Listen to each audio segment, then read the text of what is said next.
Well, have you ever found yourself in positions where you just had no clue? Well, this is one where I thought I had a clue, but I wasn't sure if I had a clue. It's an 11-point match, and the score is 11 away, 0-0. I'm red, and I'm on roll, and I'm holding a 2 cube, and I'm thinking about redoubling. By the way, I just got lucky and came in with a 1 and hit him, but now I'm thinking about redoubling because he danced, and he's depressed, and he looks sad, and I'm really not sure if I have a redouble here. So what do? I go back to Cube Action 101, and I go back to what I was taught by my teachers, and what I teach all of my students, is never think about whether you should double or redouble until you first think about Woolsey's Law.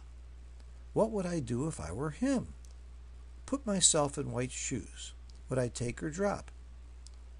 Well, this is scary. If I was White here and Red doubles me, if he rolls a 6, I think I'm pretty much toast. I mean, there's still a chance, but it don't look too good. If he rolls a 5-4, double 4, 2-1, 3-1, double 2, double 3. I mean, there's a whole lot of rolls here that scare the heck out of me. I'm not sure that I would take it or drop it. It looks scary, but gosh, I've got a reputation to uphold. If I drop this cube, they'll think I'm a chicken, and they'll double me a lot sooner all the time and bully me. So I guess I have to take this cube and take my chances and take my lumps. Am I happy about receiving this cube? There's a thing that's called Simborg's Law, which is really for masochists and sadists. It says that the basic idea of Simborg's Law is that everybody who plays backgammon is a masochist, and they're looking for pain, and your job is to be a nice guy and give it to them.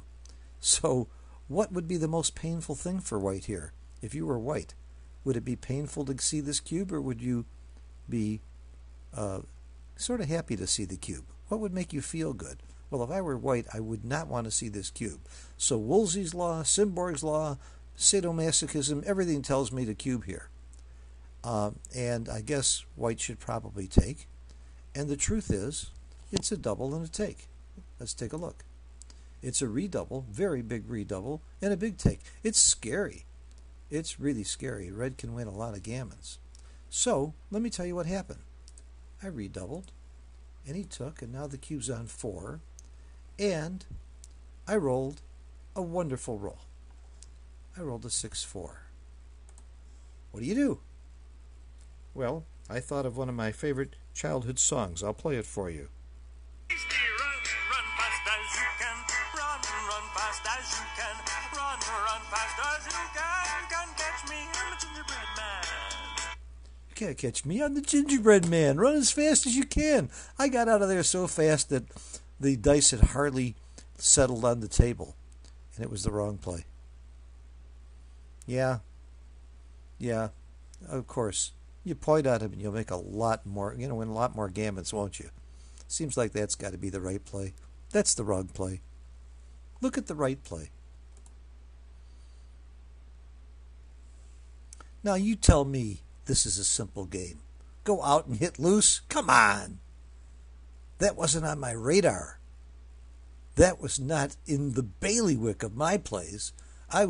I could see the idea of maybe pointing on him. I certainly thought about it for a second or two to point on him, and then I'm thinking, wait a minute. If I point on him and I don't roll a 6 in the next couple of rolls, I'm crashing. So there's no way I was going to point on him. So I just ran. I never looked at the right play, and that's, again, I violated one of my own major rules of backgammon. Don't ever make a play until you've looked at all of the alternative plays. I think it was Woolsey or McGrill or Roberti, one of the great minds of backgammon, that said often we miss the right play because we didn't even consider it. Regardless of who said it, they were right. But by the way, that really doesn't apply to me here. If I had looked, I could have figured out that this was a possible player, but I certainly would have ruled it out.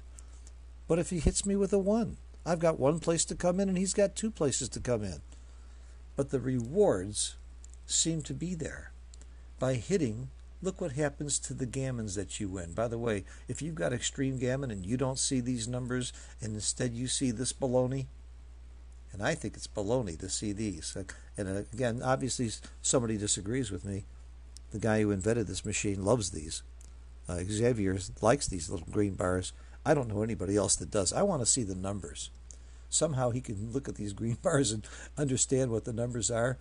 Wait a minute, maybe it's because when you put your cursor over it, you can then see the numbers. That way he gets to see graphically and with values. But I go to right-click, display winning percentage, and values. Anyway, look how many more gammons you win with this play. About 14% more gammons, maybe 15% more gammons.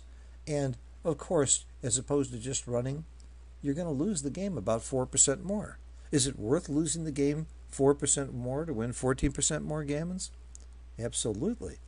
The gammon value is not that high with the cube on 4 here. It's just a little bit under 5. I can't pretend to lie to you and tell you that I knew that number, but I just sort of guessed at it, but I checked it before I did this video. Analyze, cube information, gammon value, just under 5. In my head, I could sort of figure out that winning 4 points is pretty big. Winning 8 points is pretty big too, but it doesn't get you to Crawford. It doesn't win the match. And I know that if you lose 4 points or win 4 points, that's an 8-point swing. And winning a gammon only gives you 4 more points. So it looks like, unless there's some funny equities going on or some funny scores, that the gammon value is going to be somewhere around the range of half. It never occurred to me, though, that you could make this play. First of all, why would you make it? Let's take a look at it. Let's hit final. I don't have to move the checkers around to look at it. I can go down here and hit final, and I can see what it looks like. Well, if he doesn't roll a 1, it's pretty obvious that my gammons are going to go way up. Right now they're at 43.9. You can imagine what they are if he doesn't roll a 1 and I cover, especially if he dances. He's only going to dance 16 times, though. 20 times he comes in.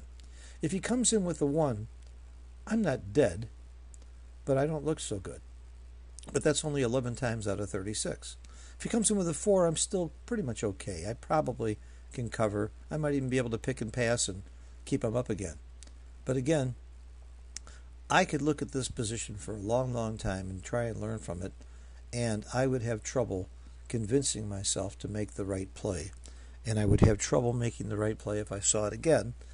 So that tells me that there's a hole in my mind. There's a hole in my thinking. There's a hole in my game that needs to get filled. And if I don't take the time and trouble to fill it, I've got a real problem. And the only way I'm going to fill this game out is to play it out a few times. Well, I know what happens if he doesn't hit me. The point is, what happens if he does? So here's what I'm going to do. I'm going to take this position. First of all, I'm going to hit Control C, so I save the position, and I'm going to make Extreme Gammon's play. And I know darn well that 11 times he's going to roll a 1, and I'm going to give him a 1. And I'm going to give him a 1-6 so that he hits me. And now I'm going to give myself the worst nightmare you possibly can have here, and that's to dance.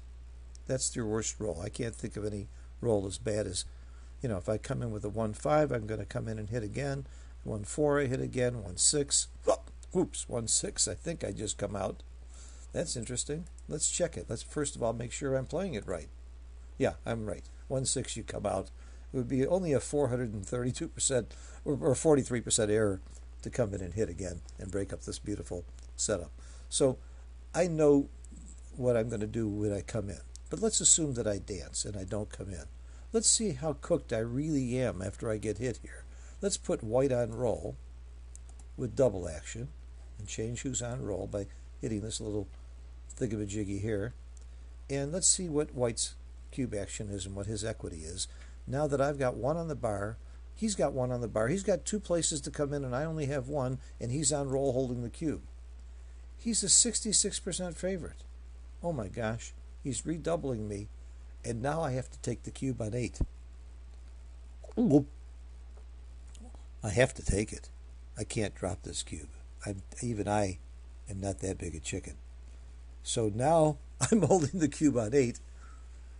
All right. Here we are. I got to project this forward. I'm holding the cube on 8. Most of the time he's coming in, but most of the time he doesn't come in and hit. He can only come in and hit with a 1-6 or a 4-6. That's it. So assuming he just comes in and doesn't hit, where does the checker play? Well, if he rolls a 4-5, the 5 comes out to here. If he rolls a 1-3, 1-2, any of those other numbers with a 1, he's splitting these checkers here. And I still have some reasonable game if I can get in pretty quick. And he's stuck back here on the ace point, assuming he comes in with a 1. And that's half the time that he comes in. It's going to be with a 1. And by the way, when he doesn't come in, what kind of shape am I in now? Holding an 8 cube and on roll. Well, I know I don't have a redouble, but let me just show you what my equity is. The 16 times where he doesn't come in at all. It's pretty close. I got about 40%. However, that's cubeless. Holding the cube, I'm worth a little bit more. There's got to be some advantage to holding an 8 cube. The recube vig isn't that great when you're holding an 8 cube. All right, but here's my point. My point is, this game is not simple. You have to consider everything. There's always more to learn. And I hope you learned something from this. The proper cube action, if nothing else, always use Wolsey's law. And let's go back to the original position. Let's see if I can do that.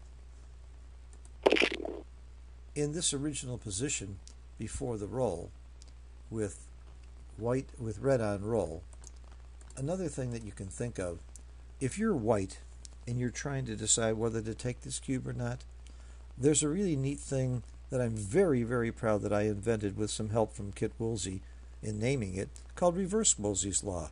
Are you absolutely sure that red was right to double here? Is it an absolute certainty that he was doubling? Now, we've looked at the numbers, and we know this is a double. But before you looked at the numbers, was there any doubt in your mind that maybe red shouldn't be doubling here, that he could get in trouble? Well, there's a flash of a doubt in my mind. So that way I know it's usually a take. If you're not quite sure he has a double, if you can see some real ways for your opponent to get into trouble, that's a pretty good sign it's a take. So I think on the original initial cube action I was pretty solid.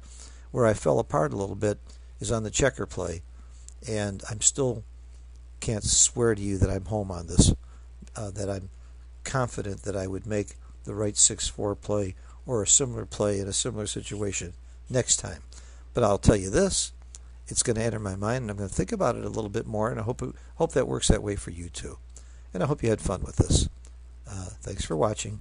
Bye-bye.